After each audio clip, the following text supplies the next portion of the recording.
Welcome, everyone. Welcome to this special day, at least for us. It's amazing to see all of you here in this call. So we are really excited to officially introduce the Scrum Guide expansion pack to you, which Jeff Sutherland, John Coleman, and I wrote over the last couple of months.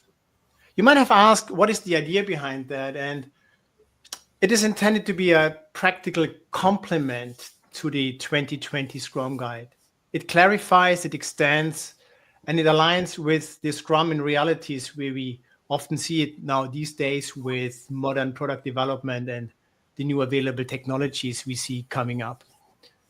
So the Scrum Guide itself still remains definitive, but it can be at occasions a little bit be opaque. So while books about Scrum really help us to understand it, how to apply it in certain contexts, they still don't often go deeper enough into clarifying what Scrum is really all about.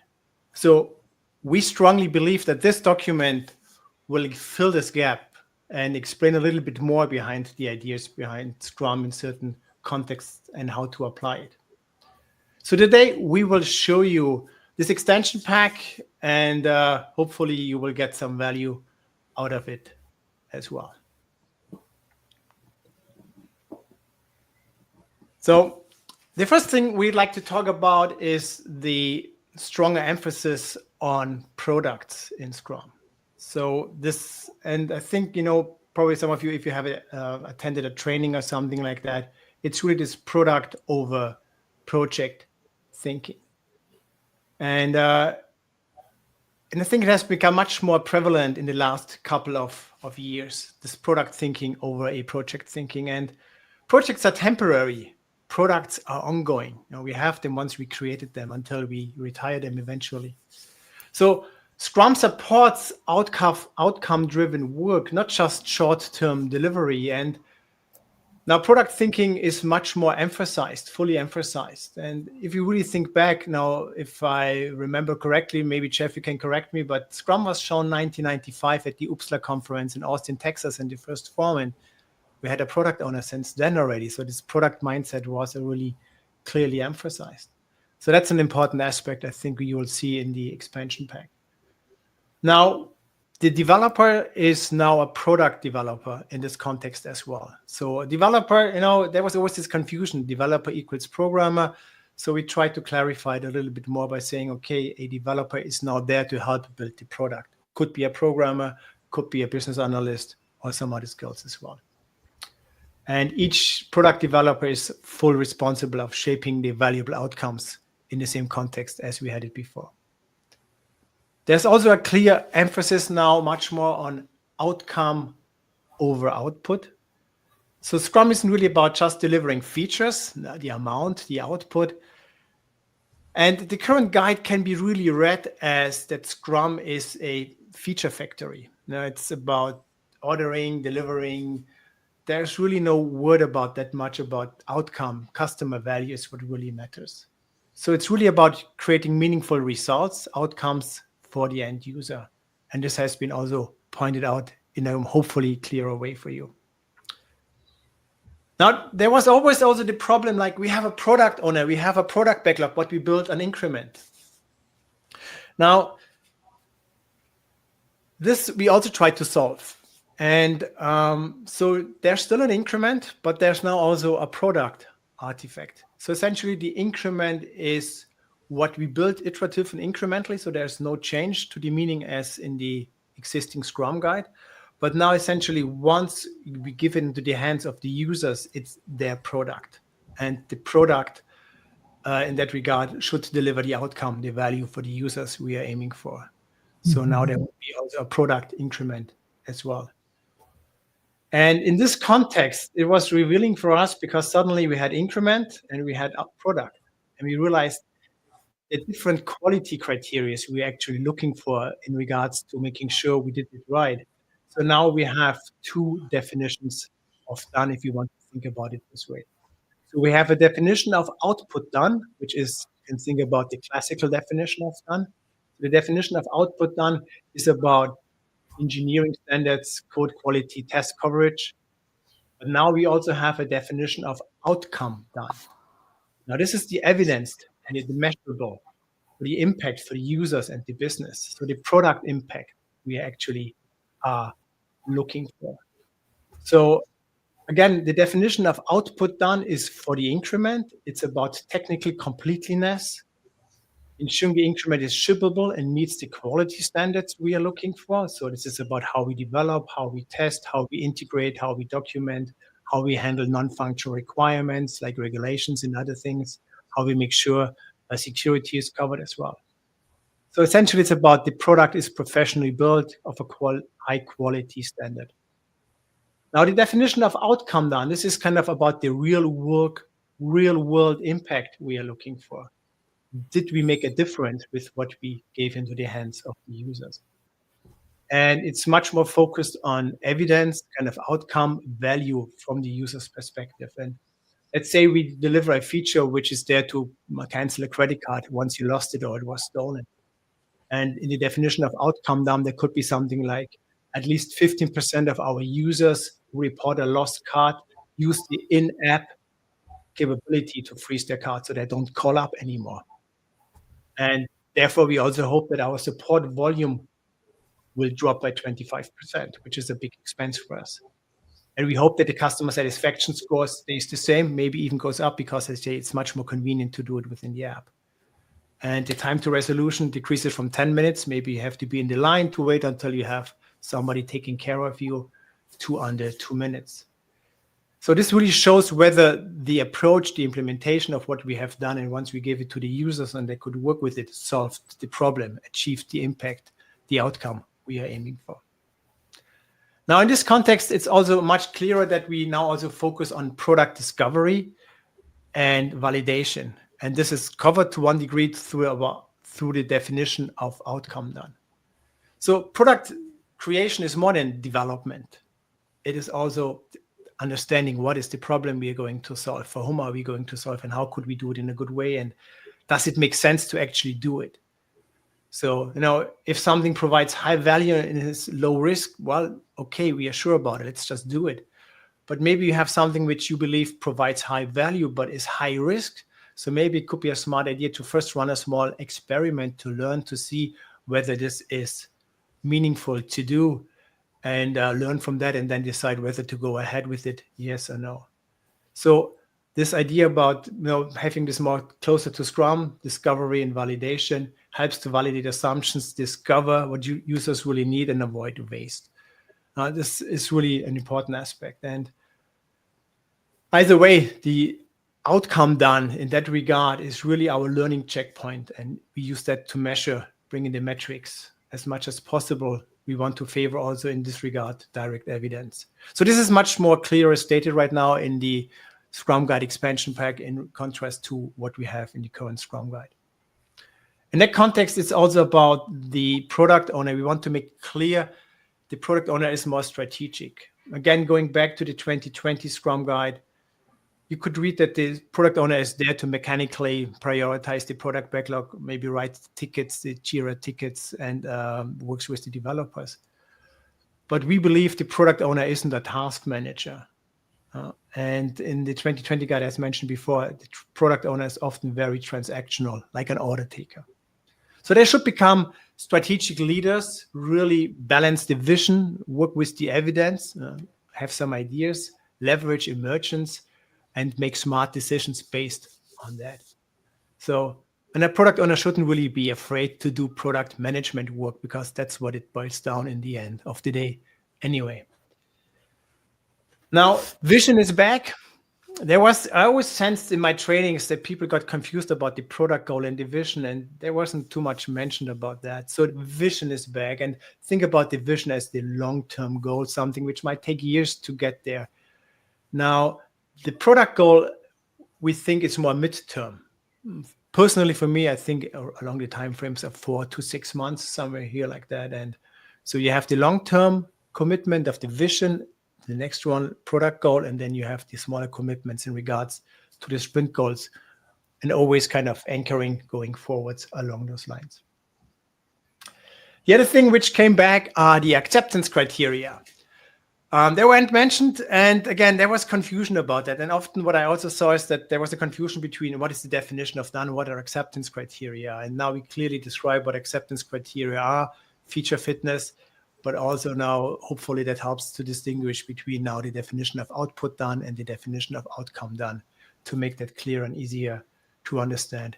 And then in context, what's also explained now are product backlog items. They were mentioned often, but not really kind of explained what they are. So we just made sure, hey, your product backlog is composed out of product backlog items. And usually these are the attributes you see in there. We also try to put a little bit more emphasis on the refinement. Our experience has shown us that the refinement is an important activity. You might think about it as an event, maybe not. It's kind of like somewhere in the middle. Some people just say, yes, we want to work with this way. Others say, well, for us, it doesn't really make that sense, but we think refinement is important. And it really helps us to break down and is more detailed in detail. One team, one product is also emphasized. So if possible, as long as possible, we really want to make sure that one team works for one product to take out that the Scrum team as a feature factory working on several products in parallel, which is causing many, many problems. And because also this has one problem about what is really the outcome we are aiming for. What is it, what we want to achieve? And then also a little bit, not too much, but a little bit of scaling, because these days I think most teams are, once they understand Scrum and how it works, enter really quickly a scaled environment where there is several Scrum teams working on one product. And we talk about it. We give you some leads about what's important about this. It doesn't go too deep in it, but it gives you a little bit of context, what we think is important in that regard. So I think everything with the product thinking, what I've been talking about here right now, is really, it shows you that Scrum can be, if applied in the context, how we describe it in the expansion pack, can be a really true operating model. So how you can bring people together, how can we go about that? How do we put checkpoints in our process and make sure that we have clear outcome focus, good metrics and learning and a learning culture around this as well. Okay, Jeff, up to you. Okay, well, for the last few years, I've been trying to. Oops. Is this only me or is this Jeff? Yeah, it's a connection on Jeff's side. Yeah. So while we're waiting for Jeff to reconnect there, I just want to thank Peter for connecting myself, Ralph, and Jeff. Except for his principles in Scrum. Jeff is back. Good. I think we still have an issue with this connection.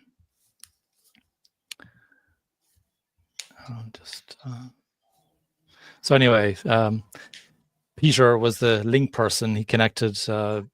Peter and Ralph already knew each other, and Peter is obviously very involved in Jeff's organization, and they have a lot in common as well with, I believe, doing the Scrum Guide translation in German. Is that right, Peter? More in the, to be frank, in the Scrum and Scale Guide translation. Scrum and Scale one, yeah. Okay. I'm part in the German Scrum community, and what I really like to see is that our communities connect as one whole global Scrum community. I really like to see that. Thank you for this initiative. Yeah, thank you, Peter. Wouldn't have happened without you. Okay, we got Jeff back. So Jeff, you're back. Welcome back. Okay, sorry about that. Could you start from the beginning again? Because I think you cut off immediately you started talking. So we're trying to give a little deeper understanding of Scrum, because the 2020 guide was very short, which is very good for getting started, particularly in many domains like marketing, sales, and stuff like that. But then people have lots of questions. And so every week I'm getting asked these questions. Like, for example, Scrum is based on 3 pillars: empiricism, inspection, and adaptation. Well, where does that come from? Well, when Ken and I were first formalizing Scrum, he met with 2 of the leading system engineers in the world at DuPont, Ogunaki and Ray. And he explained to them that waterfall doesn't work. You're always late. And they said, well, that system doesn't work because your requirements change too much and too fast. They're very volatile. And so anyone that's clear thinking would know that that wouldn't work.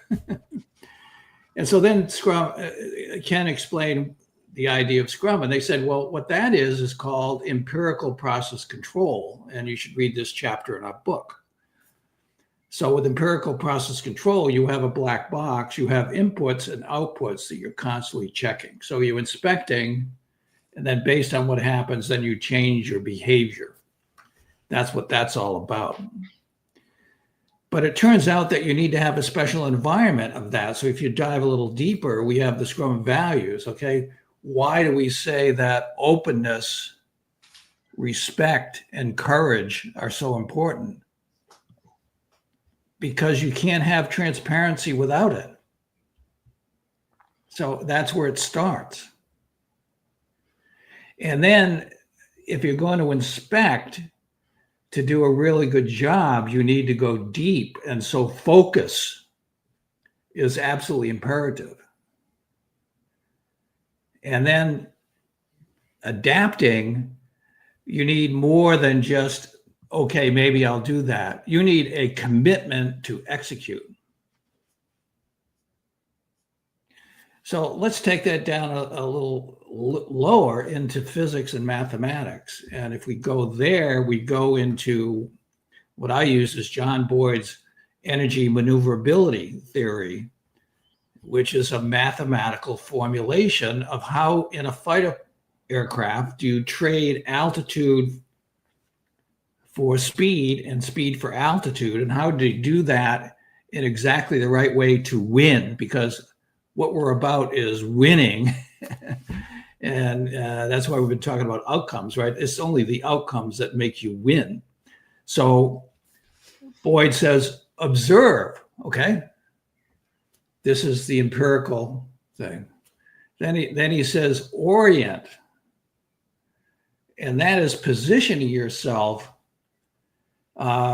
really in the Toyota A3, the way Toyota is run, the root cause analysis. That is positioning yourself so you understand.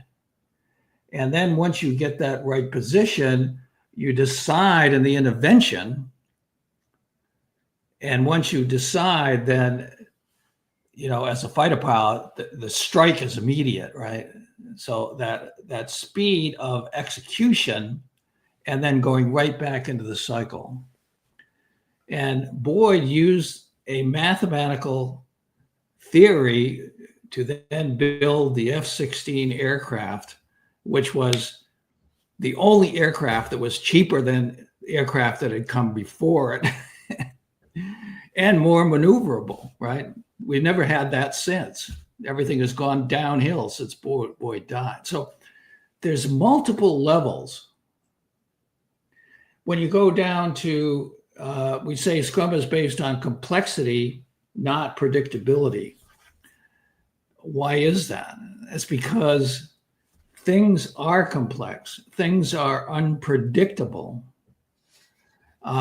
Requirements are rapidly changing. And the goal of Agile in general and Scrum specifically is to change that velocity into value that allows you to win in the market, right?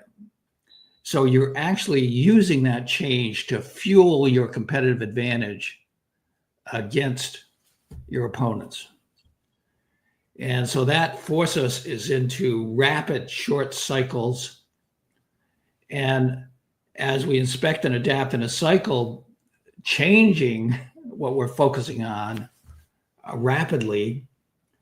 And if you dive down deep into physics, if you read my book, you'll find that the most interesting thing that's happened, in my view, in physics in recent years is Wolfram's physics project, where he and his team of theoretical physicists have simulated the universe. And what they found out is if you simulate things, the amount of compute power it takes to simulate even something as simple as a project is infinite.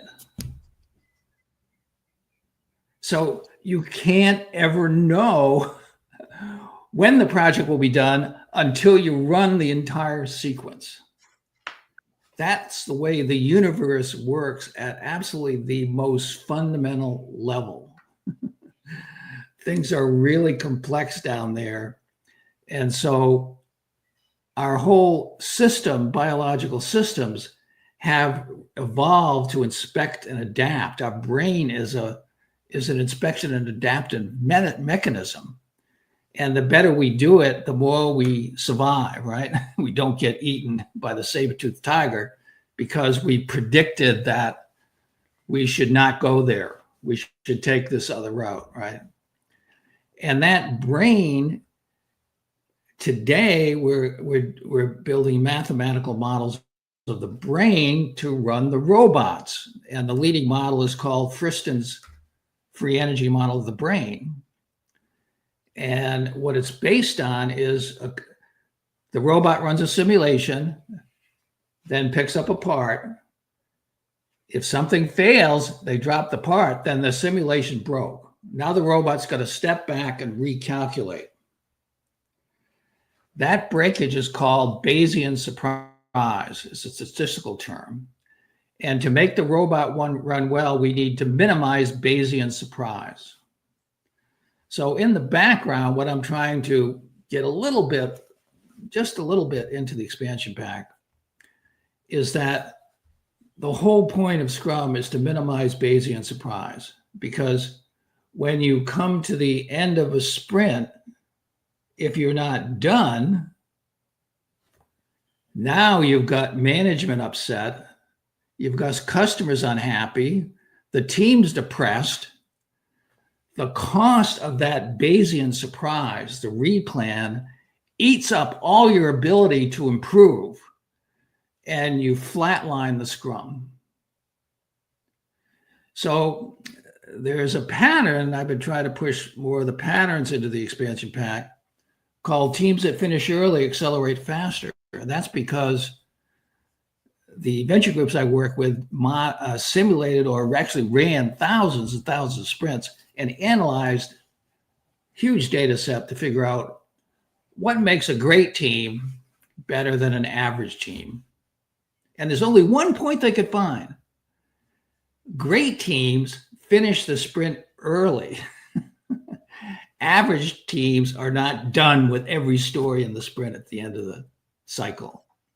And that creates Bayesian surprise, which makes the robots not work, and it makes the Scrum team not work. So dealing with complexity, you have to understand not just the Citizen model, which is baked into the expansion pack, but you need to understand the human mind. You need to understand neuroscience, how people work.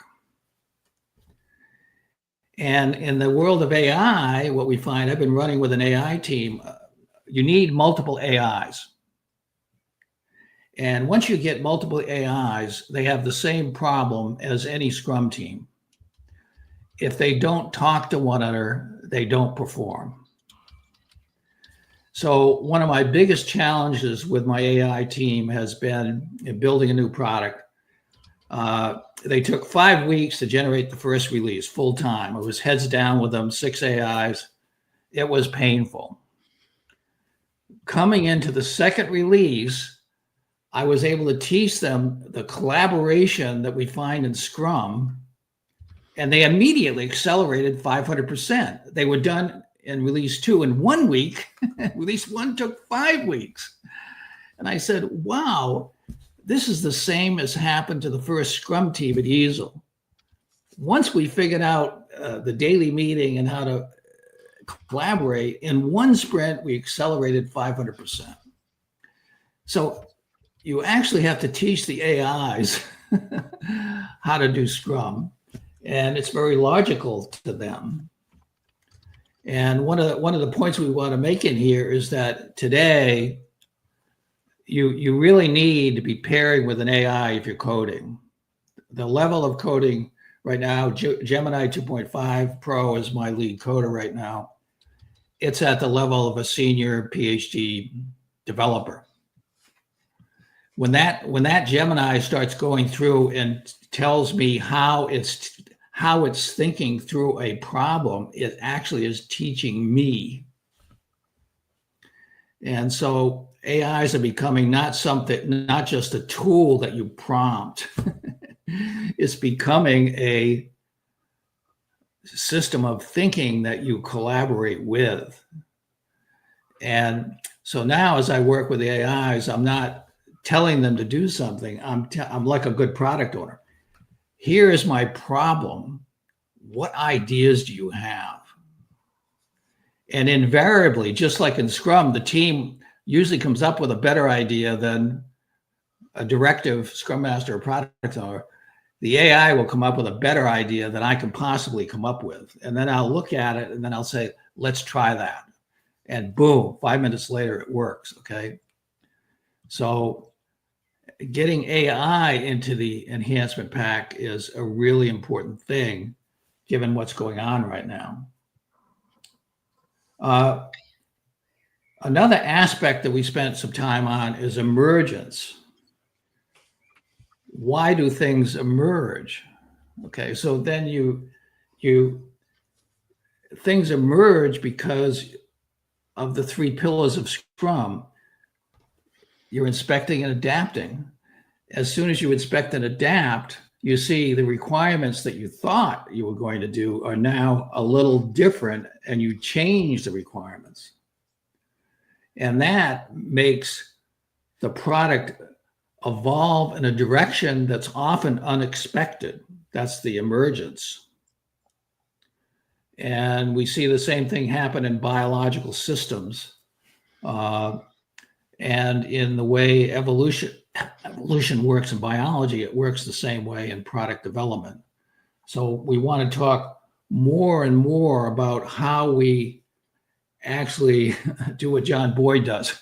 How do you take advantage of the volatility of the requirements to actually innovate faster so that you win against your competition? You have to understand that emergent phenomenon of your product. It's going to grow. And particularly if you're working with AIs, it's going to change really fast. I found that, in order to rebuild a whole product, which sometimes you want to do when you get stuck in, an architecture that doesn't work for these new features, you might take 3 to 6 months if humans would do it. And AI can do that in a week. So we have rebuilt the product I'm working on from scratch at least a dozen times in the last year. And it's always done in less than a week. So the speed of emergence means if you're working with AI, you have to actually understand Scrum better than you used to take advantage of its capabilities. I think we talked enough about the cognitive load, but there are many neuroscience factors, as we've looked at, again, what makes great Scrum teams as compared to average Scrum teams. Great Scrum teams are tapping this finishing early phenomenon that reduces Bayesian surprise, but it also gives the brains of the team a dopamine rush. They get excited, right? So it's just like those of you who are runners, you get out there and run, particularly if you're a long distance runner, you do it long enough, all of a sudden you're getting high when you're running. It makes you want to run harder, run faster, run farther, and makes you want to win. And then you're really excited. And when the whole team gets like that, their performance moves to another level. So as a Scrum Master, how are you going to tap that? And there are 7 other really important neuroscience factors. And one of them is triggered by, we used in the first Scrum team, we used the Adidas video, the all-black rugby team, haka. And the haka stimulates the vagus nerve. And what it does is it makes everybody settle down and become fearless. And in that fearlessness, they also feel a sense of unitedness. So they become a fearless, powerful force. And this is why the All Blacks rugby team in New Zealand have won more World Cups than any team ever in any sport. Because they become an absolutely fearless, unified force to be reckoned with. And the great Scrum teams embody that capability. So Scrum enables fast learning, fast adaptation, responding to requirements more quickly. The more volatile the environment is, the more complex it is, and the more leverage Scrum gives you. And so we're trying to get some of these things. We can't put them in a short paper like the 2020 Scrum Guide, but we can augment the 2020 Scrum Guide and get people a lot deeper into Scrum that will make them a lot more successful in implementing it. And I think I've hit my time limit, so over to you, John. Good stuff. Thank you, Jeff. Thank you, Rav. Thank you, Peter. And I just want to say something very important before I go into my section, that Scrum Guide still describes Scrum. If you want to get trained in Scrum, you want to get certified in Scrum, you go to all the gold standard organizations like Scrum.org, Scrum Alliance, Scrum Inc. That's where you go. That's where you get your training and you're good to go. Scrum Guide still describes Scrum. And we also refer to a simple guide to Scrum as well from Tobias Mayer as well and his colleagues. If you don't want to read something as long as the Scrum Guide of 13 pages, you want to read 2 or 3 pages, you can go to look at that. The document that we're sharing today is expanding on Scrum. And so when you expand, it means you make it bigger, you don't make it smaller. So it's kind of interesting that within a few weeks, we have a document that's making Scrum much shorter. And now we're saying we're not changing Scrum because all we're doing is we're just expanding on it. Lots of additions and lots of suggestions, but what's in the Scrum Guide still describes Scrum. So if you get into an argument with someone, it's what's in the Scrum Guide, not what's in the expansion pack. Okay, so that's the first thing I just wanted to reiterate. Don't want anybody to be confused about that point. Okay. The second thing I just want to bring up as well is that in expanding the document, we put a lot more emphasis on humanity, on ethics, on behavior, and on coherence. And if you want coherence, one of the things that you need is to maybe understand what you're talking about. So for example, a few days ago, I was talking to one of my peers and we're having a debate and I asked the question, well, what do you mean by that word? And my peer had a different opinion about what that word meant. And that's half the problem. So what we've done in this document is if we felt a word wasn't absolutely clear and understood, well, we said, well, okay, how about we explain it? And so product is defined. And that was really difficult, by the way, because the world does not agree on what a product is, but we had a good go. And this document will be updated every few months. So in September, there will be a new release of this. And someone asked, are we planning to do a new guide? No, we're not planning to do any new Scrum Guide. That's not what this is about. This is the expansion pack, and that's what we're going to talk about today. So we define product, we define stakeholder, mentioned 14 times in the 2020 Scrum Guide. Now it's clear what it is. All the different types of stakeholder, not just internal people, but also customers, end users, legislators, governance, and so on. Very specific about all of those. Value, what is value? And what's professionalism? Because we talk a lot about professionalism, but what do we mean by that? What's an impediment? What's technical debt? What's customer experience debt? What's user experience debt? All these things all these words that people throw around, we thought, well, let's have a go at trying to define those. So now you have something that you say, okay, this is what we mean when we say those things. And then what we tried to do is we tried to improve the coherence of Scrum with the environment that you're working in. And Jeff talked about AI, for example. So there are lots of possibilities with AI. And there are lots of dangers with AI. So we provided guidance on how you can still keep humans accountable for what happens in the Scrum team. You can use these tools to help you, but who knows? In 3 months' time, maybe the agentic robots have taken over. I don't know, but that's why we need to keep the document up to date, because we don't know what's going to happen. But right now, we think there needs to be what we call a human in the loop, but actually a human really at the center, really driving the whole thing. And the weight is squarely on their shoulders.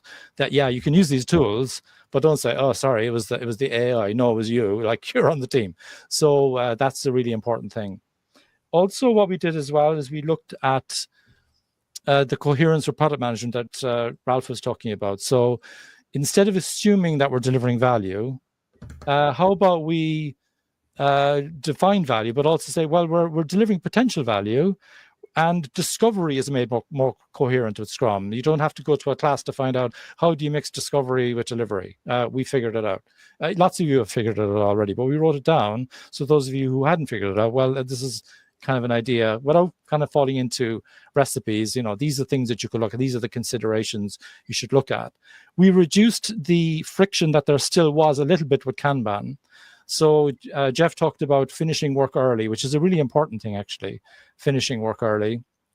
But also, if you have some items at the end of the sprint and you didn't quite get them to done, hopefully that doesn't happen that often, because that's not great. But some teams are very adaptive, and they do have items going across the boundary.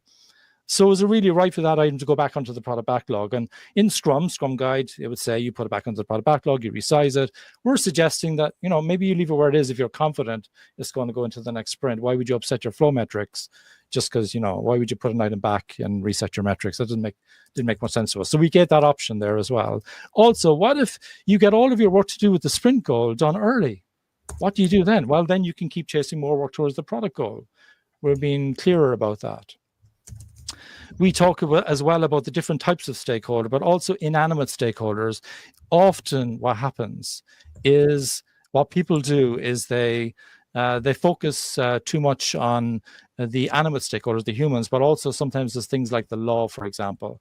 The law is the law is the law. And so you could very well think you're illegal, but actually you might have an issue because maybe we've got a situation where we're not actually compliant and so on. We also talked about value realization. How do you ensure that teams don't just focus on delivery, but also, when we deliver that thing towards that particular outcome, did we hit the bullseye? Did we achieve what we were hoping for? And then that ties in with strategy as well. Are we coherent with strategy? So we tied into Roger Martin's work and Tom Gilb's work, for example, and to an extent Dave Snowden's work as well when you go into the more complex space. How do you deal with emergent strategy? We've been very clear about that, at least where you can start with that. The product owner is a strategic thinker. And essentially what we've done as well in this is we've created a lot of content that we hope you'll find helpful, particularly management, other types of change agent. If you have managers in your organization, how can you help teams to be more effective with Scrum? How can you create that environment? And so we brought in some ideas from the adaptive enterprise, like beyond budgeting, for example, humanocracy, sociocracy. These are things that you can think about. Dave Marquet's intent-based leadership and immunity to change, lots of little ideas like that. Because what we don't want is a situation where the work in the Scrum team is incoherent with what's happening in the environment. We want everything. We want it now, and we want it even yesterday, and we want maximum quality and all these things. I love what Johnny Ive says as well, by the way, about you can still achieve quality at speed. And in fact, that's where we're going. We're talking about adaptiveness at speed. But let's try to be coherent about that and not leave people in a place where they don't really have what's needed, if that makes sense. So essentially what we've done is we put this back together to help you to have a more successful Scrum adoption. Scrum Guide still describes Scrum. You want to find out about Scrum, you go to the Scrum Guide. You want a shorter version of Scrum, you go to a simple guide to Scrum. You want to find those Hexi cards, you might have heard of them, Scrum Hexis. You look at those, they'll give you a 2025 view of the 2020 Scrum Guide. But if you want some guidance about how you help your environment to be coherent with agility, maybe this is something that you can be looking at. How can you make your organization more adaptive, more humane, more effective, more efficient, and so on. So we've been delighted to be doing this. Myself, Ralph, and Jeff, and Peter have been involved in this. Lots of reviewers have been involved as well. Some have been named, some have not been named for understandable reasons, but lots of people were involved. I think it's well over 30 people giving us very detailed feedback. So that sometimes took us hours to go through, myself, Ralph, and Jeff, and Peter. So really, really grateful. And the good news is that we will be accepting feedback from the community as well.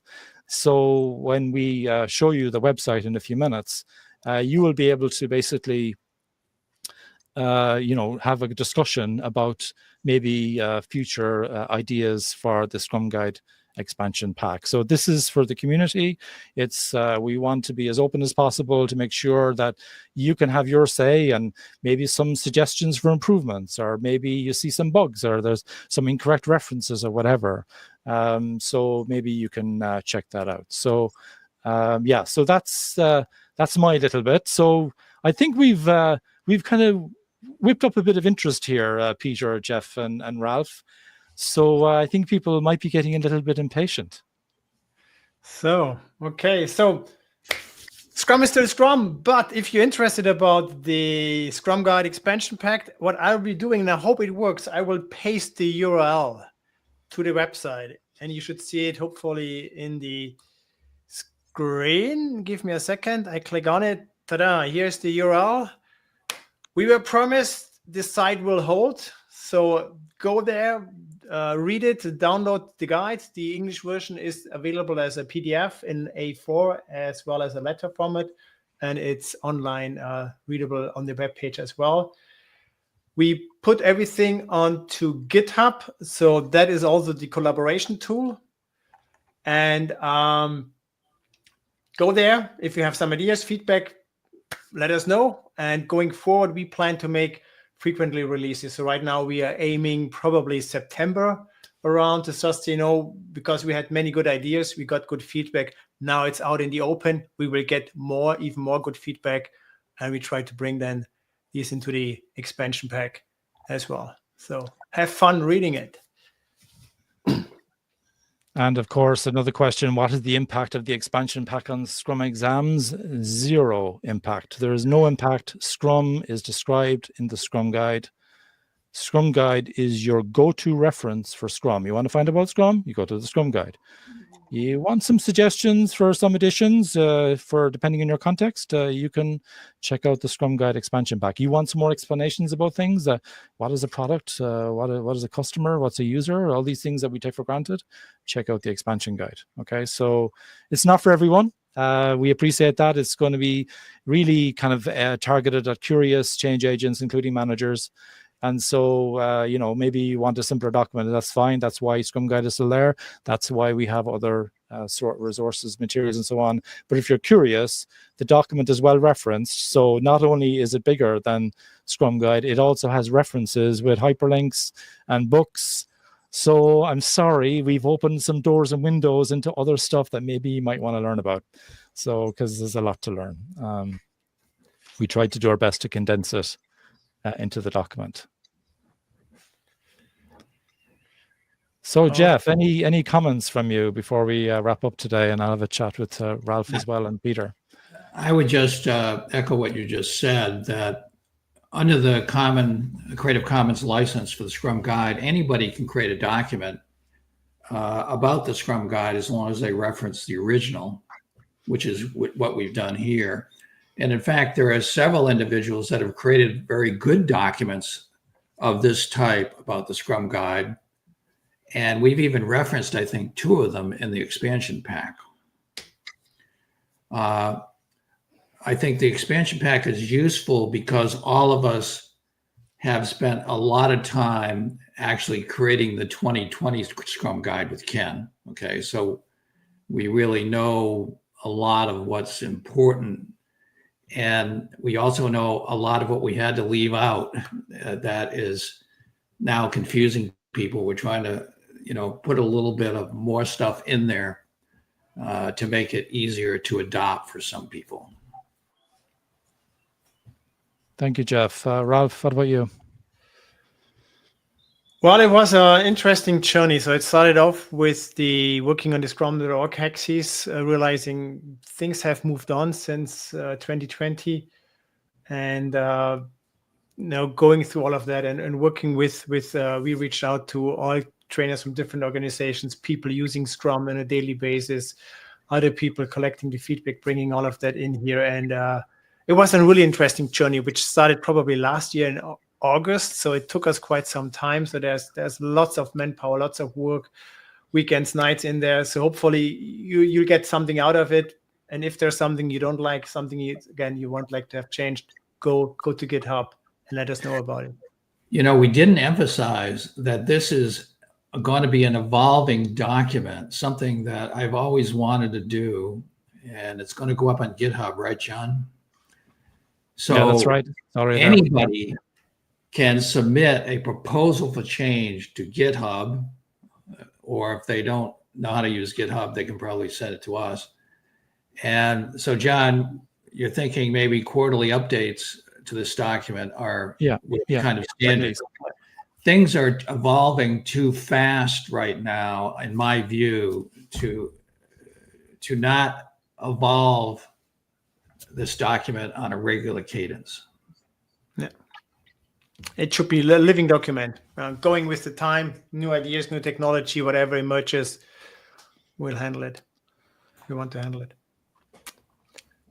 So Peter, what about you? Any closing comments from you? Well, we always say that in the Scrum Guide, there are the rules of the game, but it doesn't make you a great team. We hope that the Scrum expansion pack will make you a great team and a great organization. I'm really looking forward to the impact of this document. Thank you, Peter. And for me as well, and I think for a lot of trainers and consultants out there as well, I think it'll kind of bring up the level of our conversations where the basics are understood well.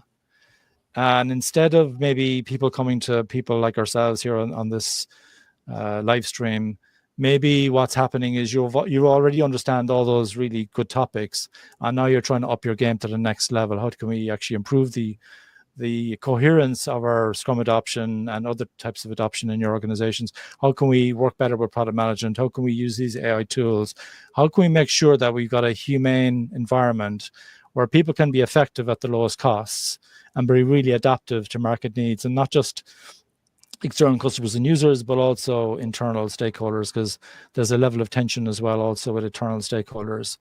A lot of inspiration from the various reviewers as well, and really some really leading thinkers. You'll see in the references some of the people who've inspired us, but I'm sure there's lots of people that we've forgotten that they inspired us, and maybe we'll think of those in the September update. But if you spot anything, just let us know. It's a document, it's on GitHub, you can join the discussion, and you're more than welcome to contribute. We'd love to get some ideas on how we can make the document better. I want to thank everyone so much for joining. Thank you. Yeah, so there's just a few comments left, so I'll just throw them up on screen if that's all right. So yeah, since the what and the why, that looks pretty good. I like the update. Okay, there's someone giving kind of an update for everybody else, so that's kind of cool as well. Lovely to see all of your comments. We will repost this as well, so it'll be available as well later on. Please share the recording. Please share the document as well with your colleagues. Scrum Guide still describes Scrum. How many times do we say that? Scrum Guide still describes Scrum. Scrum enough, hopefully. Yeah. So no confusion. We're expanding on it, making our possibilities bigger. So enjoy it, everyone. Thank you very much. Thank you. Bye. Over and out, everyone. Bye-bye. Bye.